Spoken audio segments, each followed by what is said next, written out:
Deep in the heart of the Indian Ocean lies one of the most important ecosystems on Earth, yet virtually no one has ever heard of it.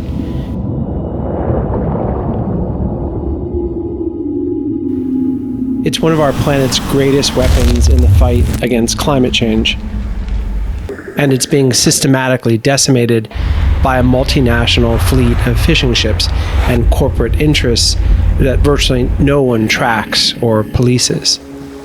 This is the Saya de Malha Bank.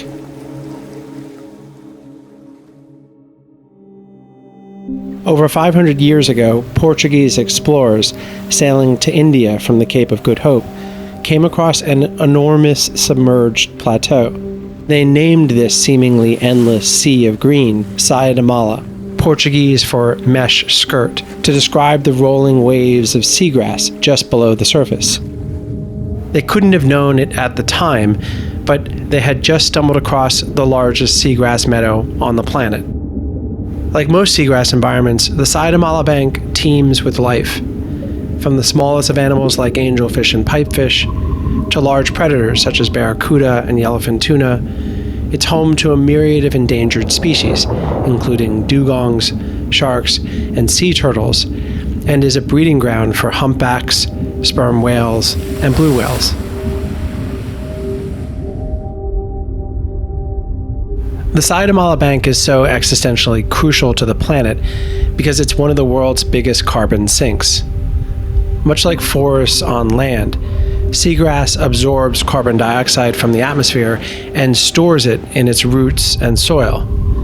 But seagrass does it 35 times faster than tropical rainforests like the Amazon. Seagrasses absorb about a fifth of all oceanic carbon, according to the United Nations, and are of, quote, fundamental importance, end quote, to the fishing industry, supporting the production of about a fifth of the world's largest fisheries.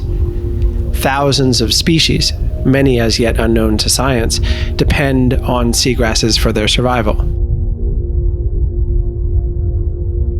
Unlike most other seagrass ecosystems, which are most often found close to shore, the Saya de Malha lies deep within international waters, a place of lawlessness where environmental protections and fishing regulations are especially tough to enforce.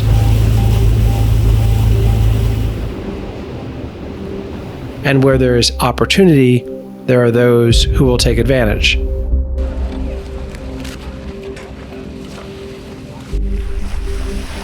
In 2015, more than 50 Thai trawlers descended on the Saya de Malha, dragging heavy nets across the ocean floor, indiscriminately scooping up everything in their path and mowing a miles-wide path of destruction through the seagrass meadows. Between January 2021 and January 2024, nearly 200 fishing vessels from 10 different countries were identified using Global Fishing Watch, operating in the vicinity of the Saya de Malha Bank. Many of the fishing vessels operating in and around the Saya de Malha are operating illegally. A Thai government report from January 2016 identified 34 unique examples of fishery infringements across a total of 24 different vessels.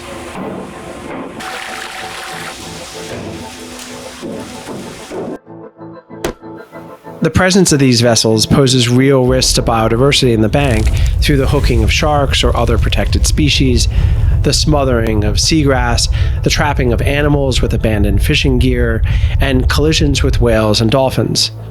The disturbances caused by large industrial fishing vessels ultimately leads to tons more carbon being pumped into a warming atmosphere. The global oceans are under unprecedented pressure from overfishing, climate change, and habitat destruction, and the Saya de Malha is no exception. Due to its remote location, the bank is among the least studied shallow marine ecosystems on the planet, but there are signs that the importance of seagrass is finally being recognized. On May 23, 2022, the United Nations General Assembly adopted a resolution to declare March 1st as the World Seagrass Day. Speaking at the assembly, Sri Lanka's representative emphasized, seagrasses are one of the most valuable marine ecosystems on Earth.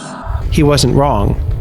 And yet, as he gave his speech in New York, dozens of industrial fishing ships were gathering 9,000 miles away in the northern part of the Saya de Malha.